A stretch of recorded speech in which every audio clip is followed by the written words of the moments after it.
Good morning and welcome to all of you. What we will do here is when we get started here, we will record all of this and send this out to you.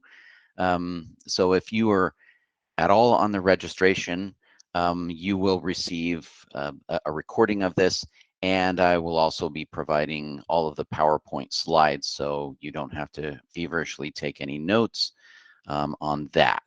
So you will have access to that as we go through. So today we'll be discussing motivational techniques for performance coaching. If you did not attend December's Off the Shelf about holding successful one-on-ones, I do encourage you to visit our YouTube recording of that webinar. Our channel can be found at YouTube by searching DHRM and then just space CFE. That stands for the Center for Excellence.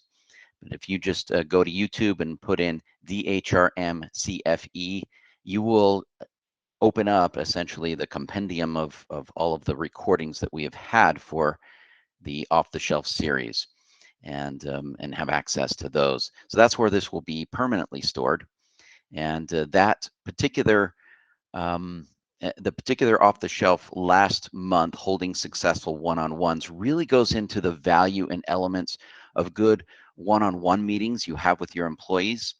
And today we're really diving into a little more specifically a certain kind of one-on-one, a conversation where you're trying to tap into an employee's motivation to change a behavior or some sort of performance factor.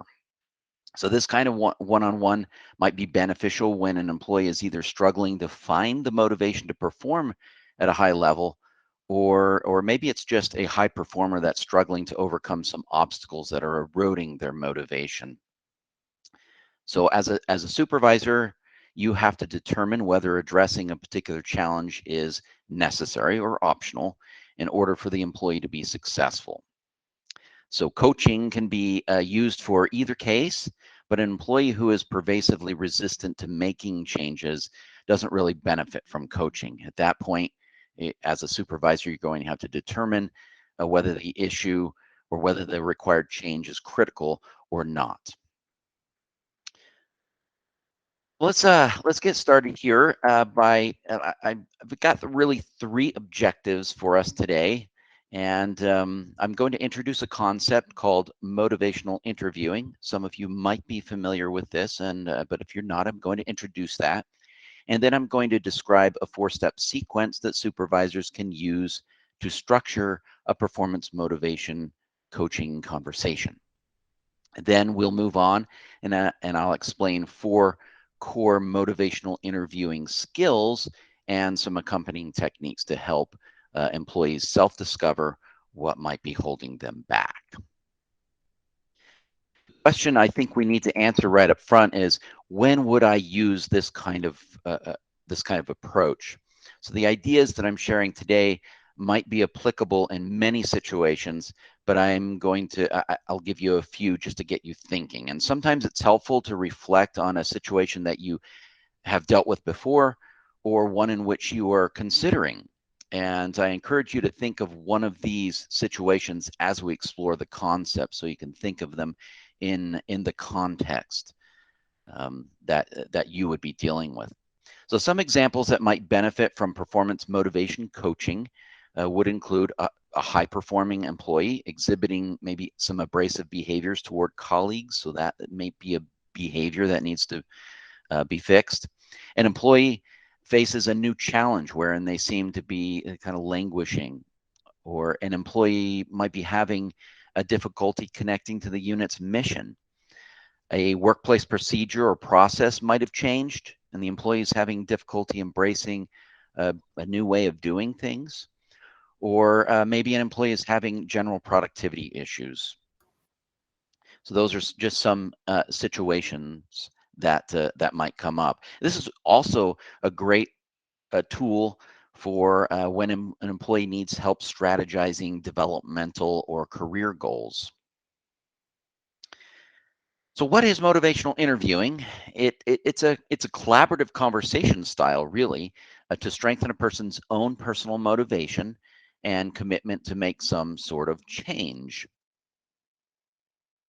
It's motivational interviewing uh, originated in the field of behavioral health to help individuals become motivated to change behaviors that were really detriments to their health and well-being.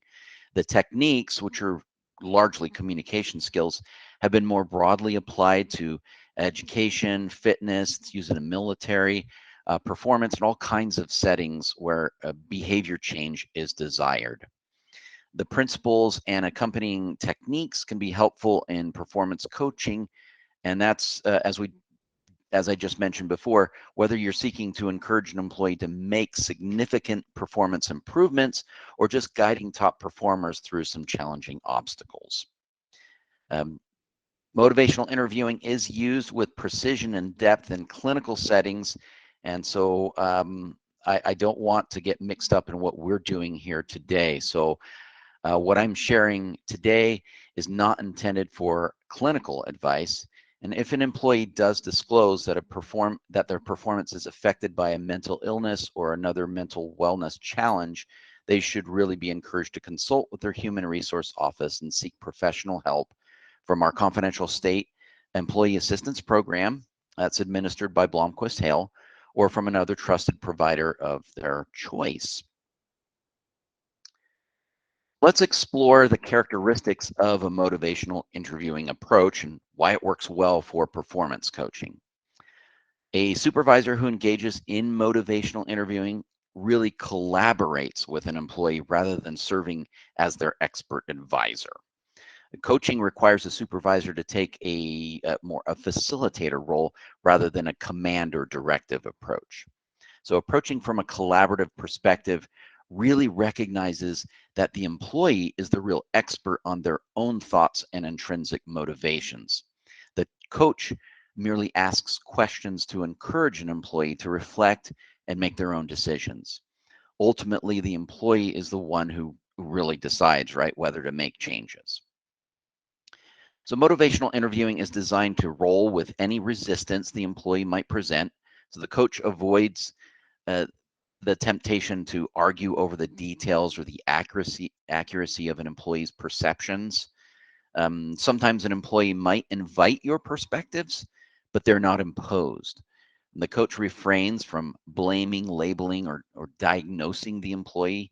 Rather, the coach asks pointed questions to help the employee really examine and resolve the inconsistencies between their motivations and their behavior or their performance outcomes. So using a motivational interviewing approach requires the coach to respect a certain level of the employee's autonomy. So it trusts the employee to make the decisions using their own experiences, strengths, and perspectives. And this approach is best suited to address behavioral patterns with regard to performance. It is not very effective for administering discipline or requiring compliance. It also shouldn't be used to trick or coerce an employee into behaving a prescribed way. Motivational interviewing is like a magnet. So I like to say when techniques are applied correctly, they attract or evoke an employee's own thoughts and frameworks for action. And this approach begins with the belief that effective ideas best flow from the individual being coached. It draws out deep personal motivations and helps an employee really connect with these motivations and connect those motivations to the organization's needs. There are a few um, basic assumptions that we're operating under when we use these techniques. People face decisions that require some sort of change at every stage of their career, right? So this assumes that the situation or conditions have changed rather than the employee being broken. It assumes that every employee will grapple with changes during the normal course of a career. Motivation for change, another assumption here is motivation for change occurs when people perceive a mismatch between where they are and where they want to be. Using a motivational interviewing approach really assumes that there's a mismatch to resolve. And I believe people are really not resistant to as much resistant to change as they're resistant to being changed or coerced into something. So I think each of us has the ability and motivation to make changes. However, we can sometimes benefit from having a coach assist us in unearthing and reflecting on our capacities and motivations. And coaches can often help us connect the dots between our strengths and new situations or challenges that that just pop up in our work. There are also there are some assumptions we make in both motivational interviewing and a coaching role in general. For starters, just dropping advice on people and expecting instant change is not realistic. At best, it's incomplete, and behavioral changes really do take time and consistent attention. So another assumption is that people can be awakened by helpful dialogue and reflection. And maybe the most important assumption, people do want to be successful. These are generous assumptions. I recognize that, and they don't always ring true. So some folks have difficulty seeing a mismatch or they have no desire to commit to a necessary change. And while we can continue to recognize the worth of every individual wherever they're at, a supervisor does have a responsibility to assure that performance meets the expectations of the employment agreement. So there are a couple key cautions to keep in mind. That is, well-placed dialogue techniques will not solve all performance obstacles. In fact, many performance issues can't be attributed to employee motivation at all. For example, as you explore what's really going on, you might find that the hindrances to a certain performance level are due to structural inefficiencies or process constraints rather than the internal motivations of an employee. And the approach and techniques that we're going to talk about today focus on motivation. The second caution is that dialogue techniques must be accompanied by sincere intent. So effective dialogue really requires a natural or organic flow and an openness to information that may take you in a different direction than you considered when you started.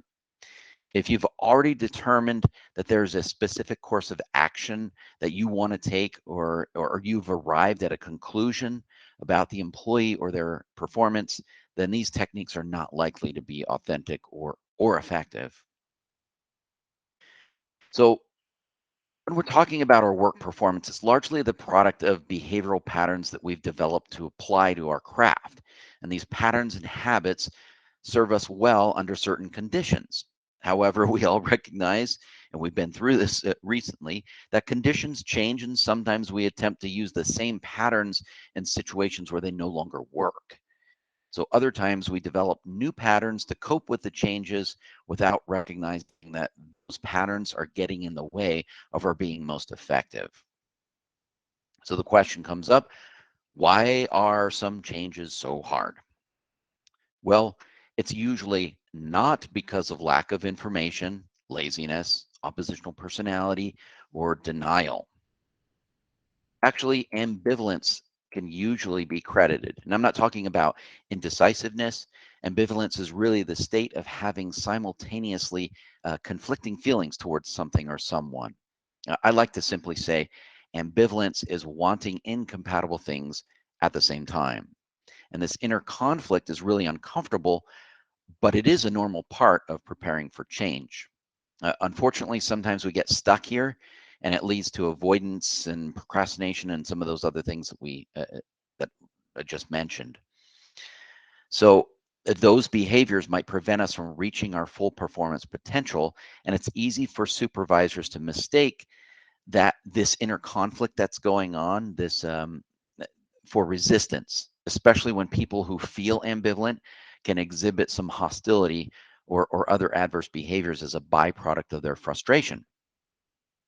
So using performance coaching as an approach can help an employee connect with their own motivation to cut through this inner conflict, and that's what this is really about. So we're going to explore a 4-step sequence for doing this, and then we're going to look at 4 conversational skills, and finally we'll explore specific techniques to activate each of those skills. Let's start with a sequence for the performance motivation coaching conversation. We have 4 steps here. The first is engaging. It's an effort to establish trust and mutual respect. The second is focusing, and it keeps the direction clear and on target. Third is evoking, and that's using specific conversation techniques to facilitate a discussion. And then planning moves the conversation into action. The first step is engaging the conversation. And this is more than just building rapport, it's making the conversation feel safe. You're also going to identify some mutual goals and keep the questions simple. Those 3 things get us off on the right foot. So there are some behaviors that we want to avoid at this in this step. Those behaviors that we want to avoid are firing too many questions at once. That can be overwhelming, confusing, and it can even feel threatening. We also want to avoid dictating solutions. Remember, we talked about the basic assumptions that solutions are best initiated by the employee. So we also want to avoid flexing our authority on the employee. Remember, this is a collaborative process, so we're working with the employee. And finally, we want to avoid blaming or labeling the employee. So our intent has to be focused on resolving the ambivalence, not assigning blame or threat. It would be counterproductive, for instance, to assert that the employee is, oh, you're a disorganized person, or to suggest that they don't work well with others, or just simply stubborn. When we label a person like this, it suggests that they are unable to change, or it might even suggest that it excuses them from an expectation. We sometimes see this when you have a very high performer who is very abrasive in their behavior. It's like, well, that's just how I am, and that's how I get things done. Well, I appreciate that you can get things done, but there are some things about the manner in which you do things that we need to discuss, and this pulls that out, this process.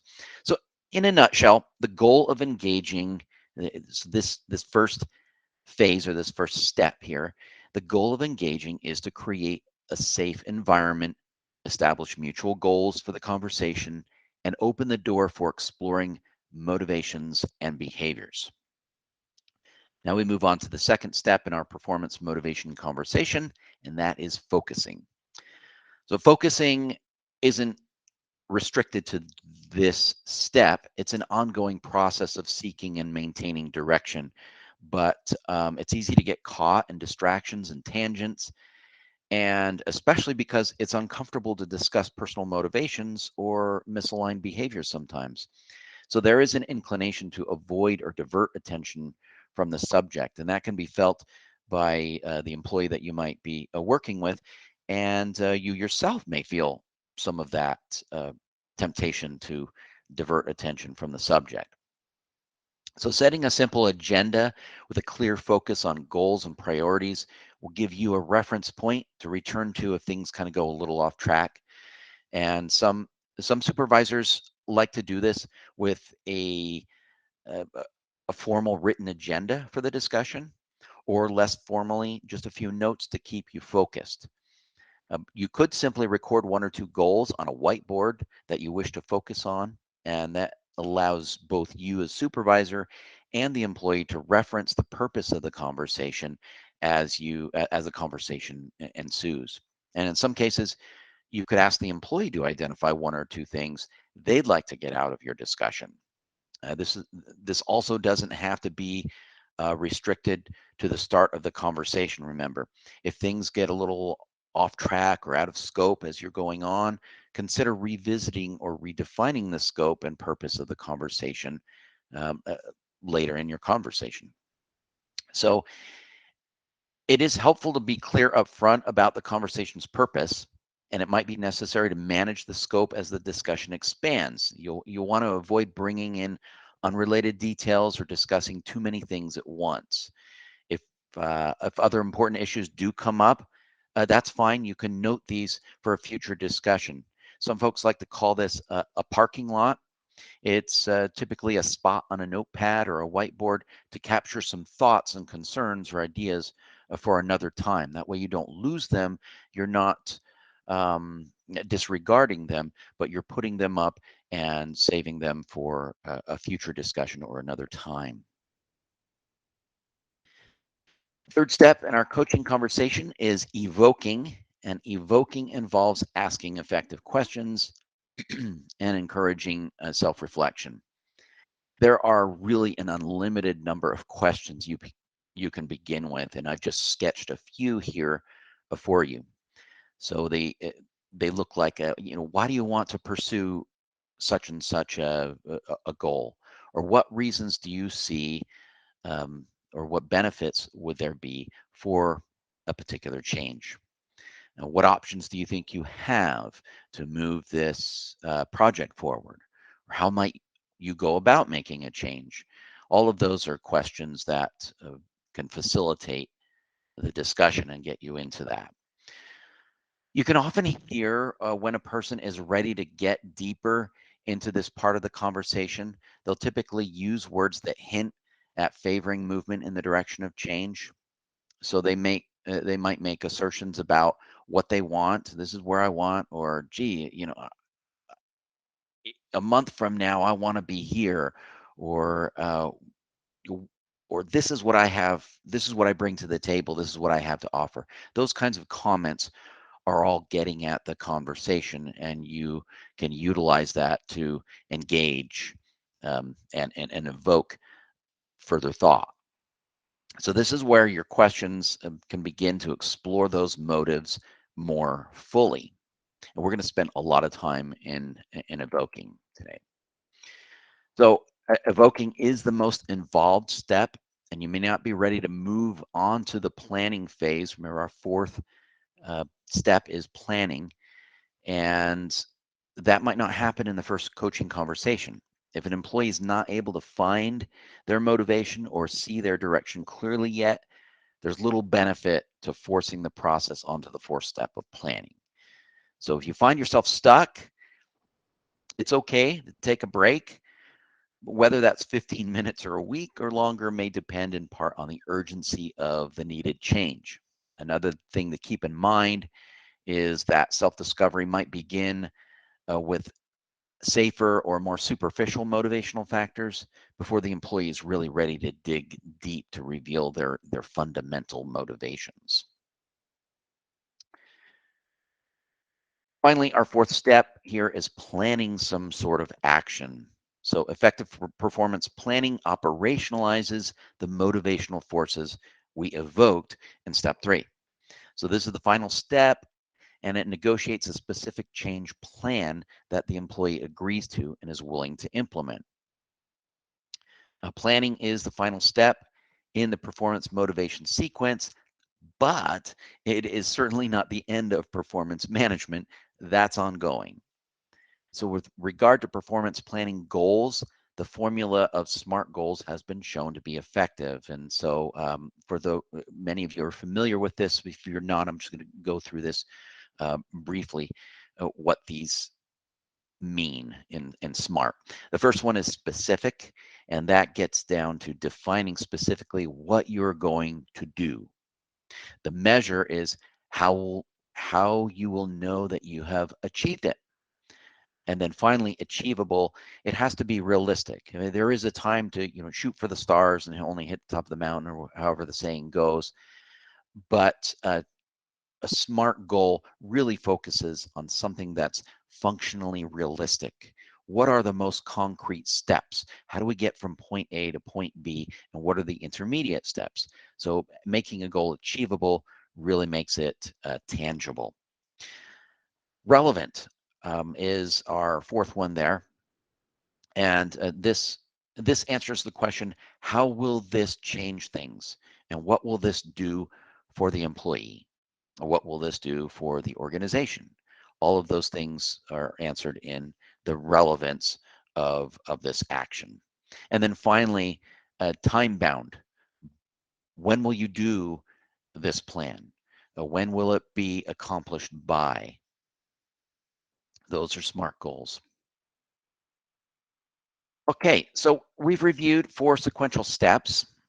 In a performance motivation coaching conversation, the engage, focus, evoke, and plan. And I mentioned that evoking is the most involved step, and that's where we're going to spend the rest of our time. And I want to shift our attention to the core skills and techniques that we use to evoke. Remember that these skills and techniques are designed to bring out the employee's motivation.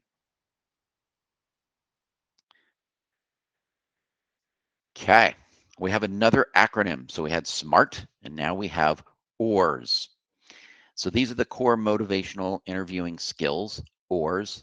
The core skills of evoking motivational change are using open-ended questions, affirming and supporting the employee, reflecting what the employee says, and then summarizing the entire conversation. So let's start with the idea of open-ended questions. And maybe this is counterintuitive, but we're going to start talking about close-ended questions and why they have some real disadvantages when you're exploring performance. For one, they encourage a binary value judgment, right? It's a yes or no, a good or bad. And often they suggest a value. So for instance, if you were to ask, hey, is everything good? That seems to be soliciting, I want to hear that everything is good, and I don't want to hear the bad.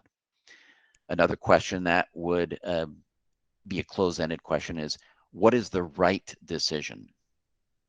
And there may not be an answer to that. There might be multiple right decisions. So open-ended questions, on the other hand, create an opportunity to explore the factors that contributed to the performance, whether it's successful or not. Quite often, both successful and unsuccessful performance yields insights that should be considered for future situations.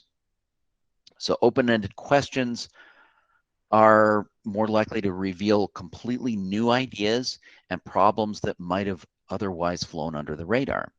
So they permit the employee really to make their own assessment and even explore a spectrum of values. For instance, the question, how do you feel about the decision, creates room for the individual to explore what went well and what didn't. It might also encourage a person to recall and examine what they were thinking when the decision was made compared to information that might have surfaced a little later on. Conversely, a question like, was that a good decision, demands that the individual declare a judgment on the decision with a good or bad value without picking apart all the variables or the factors that led to the decision and could very well inform success. So here are some examples of open-ended questions to get us started. And as with any skill, practice is required before it becomes second nature. You probably use some of these in your work already. I don't want you to get too concerned about the subheadings that I've given these. They're just to illustrate how the question gets at particular subjects or the employee's thoughts. So to explore the employee's perception about a subject or an event, we might request, tell me more about that, or how is that working for you? If we want to discover how the employee would like things to be, we might directly ask them, how would you like it to be? And or what do you want for this stage of your career if it was a developmental goal? Questions that get at an employee's skill growth intentions include, what would you like to be able to do? Or how could you do this? How do you see yourself being able to do this? It might be important to tune into the employee's understanding for reasons behind a needed change with questions like, why is this important? Or why would it be important to do now? Why is now the right time to do this? Of course, further, why is the change needed? And what has to change, or how important is it? If you're in the habit of asking closed questions, I will confess I do that too. I think all of us might at one time or another ask closed-ended questions. Fear not, closed-ended questions can be turned into open-ended questions. And I've got some examples here of how this can be done.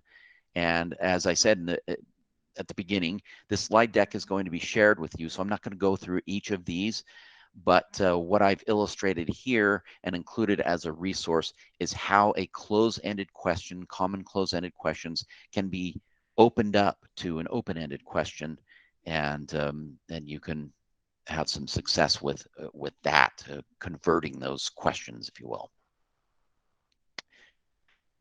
Okay, so the next one, the next part of our acronym in OARS is the A. The A in our OARS acronym stands for affirmations, and affirmations are statements of appreciation, understanding, and support. They recognize the strengths of the employee or the positive actions and efforts that the employee has demonstrated in their work. And when these are sincere, they instill confidence and they also validate the employee's experience. So affirmations are really rooted in positive psychology, and an expression of confidence or acknowledgement of the challenging realities that the employee might be dealing with is encouraging. And affirmations can be simple, they don't have to be complex, and they serve to advance the conversation to the behaviors of concern. So a few examples that I've listed there. This is difficult work you're engaged in, or you were successful in creating B in the Q project. So this you have that capacity. This is really good. Let's capitalize on that. You really showed concern for your coworkers when, or your response was prompt, or tackling that issue took a great deal of courage, right? So let's give ourselves a practice here. The employee states, this project is a waste of my time. I keep advancing solutions that never get any buy-in. Management just needs to tell me what they want to do. The question that comes up is, what can you affirm in this statement? Well, I've got 3 ideas for you, but again, these are not the only ideas, but these are just examples to get you thinking. You might say something like, you've been very active at bringing forward new ideas. It's got to be frustrating when these don't seem to go anywhere. Or maybe you say, I appreciate the time and energy that you've dedicated to this despite the constraints that you've faced. Or maybe it's less formal and you just say, you've been killing it in the trenches on this project. Don't you wish you just had a magic button sometimes? So there are countless ways to respond with an affirmation, and they really should reflect your own style, and they need to be sincere. So that's why they just come from you and your own style at doing this. There's no perfect way to do it. There's no the perfect way really is your way of doing it. Our third skill is reflecting. So we've got O, A, and R. R is reflecting. Reflective listening is a way of confirming that you accurately understand what the individual being coached is expressing. Reflecting leaves room for them to confirm, to correct, to clarify, or maybe to elaborate on what they meant by their statements. So it not only demonstrates that you're listening, but allows the individual to hear the message relayed back to them. Sometimes when we hear our thoughts reflected back to us, it gives us a new perspective about the issue. In reflection, there should be a degree of tentativeness. So more of a guess than a conclusion, I would say. We're checking for accurate understanding, and some helpful phrases to remember might include, it sounds to me like, or it seems like, what I'm hearing is, or you seem to be saying, but all of those statements really leave room for some interpretation, or room for the employee to say that you haven't, or to feel that you haven't concluded on them. You're trying to understand. And it may be helpful to conclude a reflective phrase with a question like, does that sound accurate, or am I understanding you correctly? So contrast these reflective phrases that you see there with things like a statement, what you really mean is this, or you just confirmed that, or all I hear you saying is. Those are things that you don't want to use, and it's not it's less effective. So reflections are not opportunities to reinterpret or correct others' stories, and they're not opportunities to tell our own stories. And there might be some place that might have a place at some point, but not while you're trying to understand what the other person is saying. Simply reflecting what you are hearing gives the employee an opportunity to hear themselves, reconsider their interpretation, or clarify what the challenges are without getting engaged in an oppositional struggle.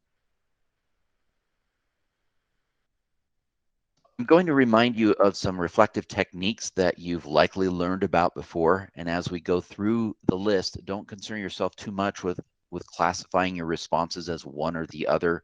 The important thing to consider is that there are many ways to respond reflectively and to identify some techniques, perhaps that you'd like to use more often in your coaching approach. These techniques sometimes blur into one another, and they might even be used simultaneously. That's fine. They should surface organically, remember, but it's also okay to identify a technique or two before you go into a conversation to say, I'd like to do a little more of this in the conversation. So some of these tools are repeating. That's when you use the same words that the employee is using. So for instance, an employee suggests, I can't seem to get my arms around this project. You might directly reflect, this does seem like a difficult project to get your arms around. Clarifying uses questions to demonstrate that you're listening. So let's revisit the same statement from the employee. I can't seem to get my arms around this project. You might respond with, well, what parts of the project are you having particular difficulty getting your arms around? Or maybe more directly, can you give me an example of something that's particularly difficult to get your arms around? So clarifying might also be used to restate claims that seem exaggerated or misinterpreted. Um, at times we use hyperbole to explain the situation of what the frustration that we're feeling, right? So for example, an employee states, there is no way these reports are ever getting done. Well, that's a pretty absolute conclusion, and a simple question could open the possibility back up. Perhaps you could respond, what would need to change in order to get it done? Rephrasing, that uses similar words in a different way. So the employee suggests, let's go back again, I can't seem to get my arms around this project. And you reply, given the ambiguity of this project, what do you think is most important to clarify in order to move forward on it? Paraphrasing is another tool. It captures meanings and feelings and perhaps adds something that was implied by the employee but not stated. So let's go back again. I can't seem to get my arms around this project. And you paraphrase, it sounds like you feel the project is ambiguous or fractured in some way. How would you describe it? This invites the employee to explain what they mean in more detail. Of course, throughout all of this, minimal encouragers are very effective. They're nods or uh-huh and ohs. They send a non-interruptive message. So as the employee is speaking, you can nod, you can do the uh-huh without interrupting their flow of thought that they're trying to communicate. So it's a non-interruptive message that you are understanding or at least attempting to understand. Mirroring uses similar verbal and nonverbal gestures, words, that might be speech patterns as the person who is sharing their opinion or their observation or perception. So the examples might be as simple as using the same terms to describe something, or as complex as matching the person's excitement or disappointment in our voices or facial expressions.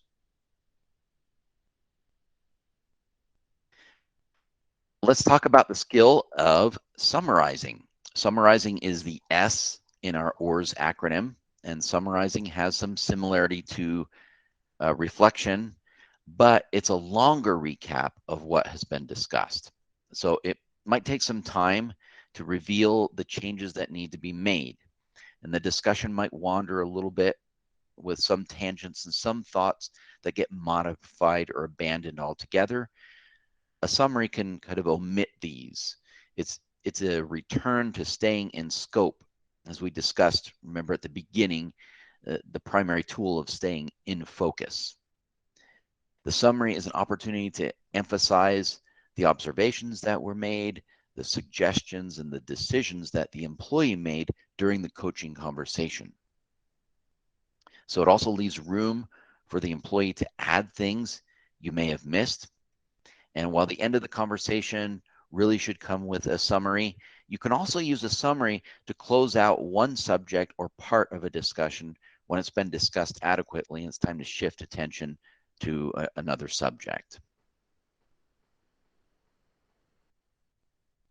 Those were descriptions of the core motivational interviewing skills, or what we called OARS, and specific techniques that can be used to practice each of these skills.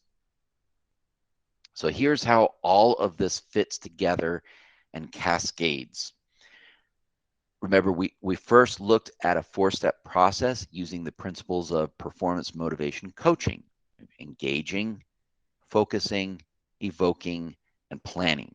Next, we looked in more detail at the evoking step. And that's where I identified the motivational interviewing skills using the acronym OARS. And then we explored some specific techniques for each of those OARS elements: the open questions, affirming, reflecting, and summarizing. The four-step performance motivation coaching conversation, coupled with OARS skills, can help a supervisor better engage an employee in finding and pursuing their own motivation to make positive performance shifts. I hope you find these ideas useful for your next performance coaching conversation. Pick out just a few tools that you'd like to add to that conversation, and I believe you will be satisfied in seeing progress and effectiveness of this approach. I'll make these slides available, as I said, to you as a reference, and you will have access to this recorded session if you want to hear the detailed discussion about any particular slide. You're also welcome to contact me with questions. I can be found at jacker@utah.gov. That's JACKER at utah.gov. Now, before we sign off today, I want to remind you that we will be back next month with the Off the Shelf series on February 16th. Our subject will be Principles of Effective Meetings, Unlocking the Power of Hybrid Meetings. This will feature Dean Whedon and Sarah Woolsey, and it will be facilitated by Rick Murdoch. So watch for the registration announcement. Thank you all for being here with me today,